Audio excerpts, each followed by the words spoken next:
Ang mga babae, kapag yan nakipaghiwalay, may dahilan yan. Maaring napagod, nagsawa, binabaliwala o kaya pinapabayaan, hindi nakakaramdam ng pagmamahal o madami pang iba. Ang mga babae kasi, hindi yan mag-entertain ng iba kung napapasaya mo siya o nararamdaman niya yung pagmamahal mo. Hindi yan titingin sa iba kung mahal ka niyan at naaalagaan mo siya ng mabuti. Maliban na lang kung maharot talaga babaeng yan. Pero hindi yun ang point ko. Ang point ko ay kapag ang babae natauhan, kapag ang babae nakagising sa katotohanan, itong tandaan mo, maliit ang tsansan mo, makuha mo pa ulit siya. Ipagpalagay na natin na niwan kanya kasi gago ka.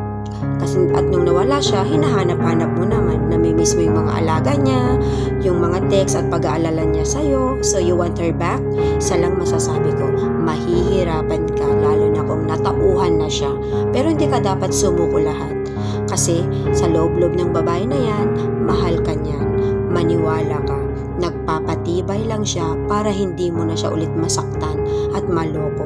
Kailangan mong ipakita na nagbago ka na. Habaan mo yung pasensya mo kasi kapag nakikipagbalikan, para ka na rin nang liligaw ulit. Malamang tatarayan ka niyan. Titignan niya kung gaano mo siya makuha ulit. And just make sure na pag nakuha mo na siya, magbago ka na. Okay? Gets mo?